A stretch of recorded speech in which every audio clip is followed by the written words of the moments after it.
역설과 반어를 많이들 헷갈려 하시거나 좀 이제 개념을 못 잡으시는 분들이 좀 많은데, 기본적으로요, 이 반어부터 생각해 보세요. 반어라는 건 뭐냐면 표면적인 발화와 속뜻, 즉 이면이 어떻게 되는 거예요? 부딪히는 겁니다. 서로 상반되는 거예요. 아니, 누군가가 지나가면서 나한테 이러는 거야. 선생님 진짜 크시네요.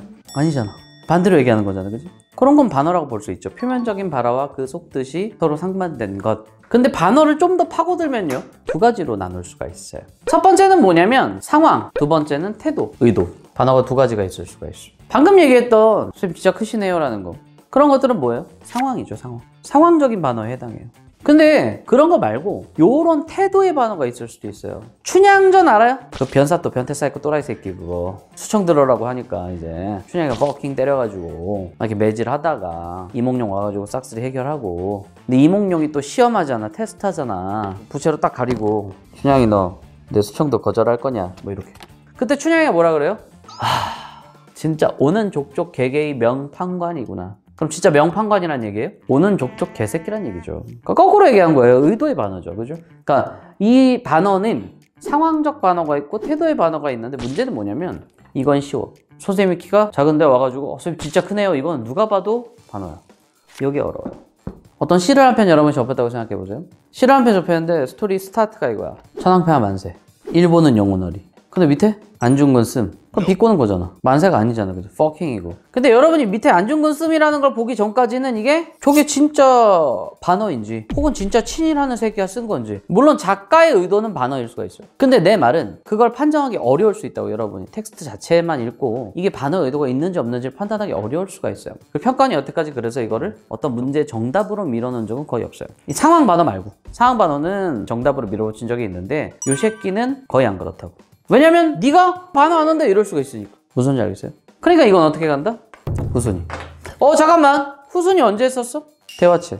평가원이 아직까지 대화체는 이거야 라고 하면서 어떤 문제 정답으로 밀어붙인 적이 없기 때문에 그런 것들은 좀 위험부담이 있어요, 그들의 입장에서. 그래서 그걸 후순위로 밀어넣듯이 이 반어라는 것도 만약에 상황의 반어 말고요, 태도의 반어일 때는 좀 선지가 반어적인 어떤 의도 이런 것들이 나왔을 때는 딴선지부터 찾아보라고. 딴선지에 해당하는 문제의 정답이 있을 확률이 더 높으니까 그렇게 실질적으로 생각을 해보라는 얘기예요. 반어는 이렇게 표면과 이면이 상반되는 것인데, 역설은 무엇이냐? 그 전에 이 내신이 아니거든요. 우리가 내신하는 거 아니잖아. 난 수능 강사야. 그러면 시험 문제 그런 건 안 나온다고. 학교 내신처럼 역설이야 반어야 선택해 이런 문제는 안 나와. 역설이냐 아니냐, 반어냐 아니냐를 묻지 둘 중에 문제 선택해라는 문제는 안 나와요. 이것도 해석에 따라서 모호한 지점이 있을 수 있어. 둘 중에 어느 걸로 판단하는지. 옛날에 농무라는 작품이 있어요. 도수장을 돌아 나올 때 신명이 난다. 그러니까 농촌 사회는 피폐해지고 망해가는 거야. 농촌 경제활동 인구는 줄어들고. 도수장을 돌아 나올 때 신명이 난다. 옛날에 초기 시험에서는 그걸 반어라고 봤어요.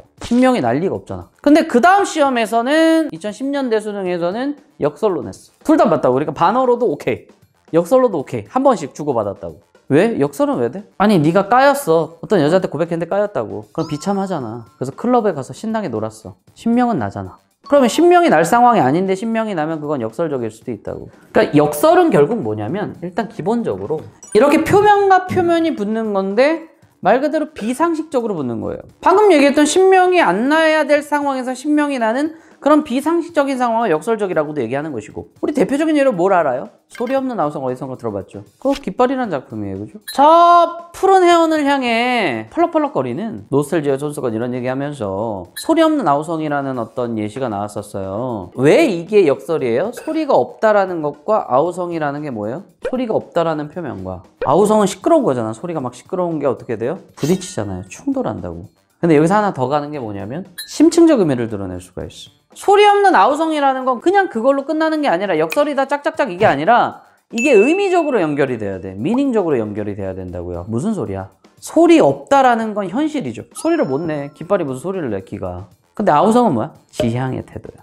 이걸 향해서 굉장히 펄럭펄럭거리는 어떤 그런 태도를 드러내고 있는 거라고. 알겠어? 현실적인 제약은 소리가 없다라는 현실이지. 근데 이 푸른 해원을 향해서 어떻게 되는 거야? 굉장히 지향하는 태도를 갖게 되는 거지. 그러니까 현실적으로는 제약이 있는 거예요. 소리가 없는 상태인데, 그러니까 더 간절하게 향하는 거라고. 현실의 제약 속에서도 어떻게든 좀 다가가려는 그런 어떤 지향의 표현이 아우성으로 표출이 되어 있는 거예요. 그럼 소리 없는 아우성은 결국 지향이라는 무슨 의미? 심층적인 의미를 드러내게 돼요. 그리고 이건 뭐랑도 상관이 있어요? 내적인 태도와도 상관이 있어요. 자, 보세요. 님은 갔어요. 님은 갔지만 나는 님을 보내지 않았대요. 이게 뭔 소리지? 아, 님은 갔습니다만 나는 님을 보내지 아니하였습니다. 이건 뭔 소리일까? 자, 좀 더 쉽게. 너 지금 뭐 공부하느라 힘들지. 지금은 힘들지만 언젠가는 좋은 날이 올 거야 라는 거. 요거는 역설이 아니라 위로예요, 그냥. 그냥 요 차이가 크죠. 지금은 힘들어, 현실. 근데 앞으로 좋아질 거야. 이건 위로에 속해요. 근데 이걸 역설로 바꾸는 건 뭐냐면 고통일수록 행복인 거야. 네? 고통이 뭐가 행복이야? 이런 생각이 들 수가 있잖아요. 그죠? 그러니까 고통일수록 행복인 거야. 이렇게 올려버리는 거지. 저 밑바닥에 있는 현실. 그 현실을 어디에 층위로 올리는 거야? 여기까지 올리는 거지. 그지? 지금 힘들고 어렵지만 앞으로 좋아질 거야는 위로일 뿐이라고. 근데 야, 고통일수록 행복한 거야. 뭐 고통이 어떻게 행복이야. 근데 심층적으로 해석을 해봐요. 얘는 나한테 100만 원을 빌렸어. 얘는 나한테 1000만 원을 빌렸고 얘는 나한테 1억을 빌렸어. 그럼 누가 제일 빚을 많이 졌어요? 100만 원, 1000만 원, 1억. 언제 갚을 거야? 뭐 이런 식으로 굉장히 고통을 느끼고 있다가 오늘 너무 기분이 좋은 날이야. 그래서 내가 야, 오늘 굉장히 뜻깊은 날이다. 그래서 빚다 탕감.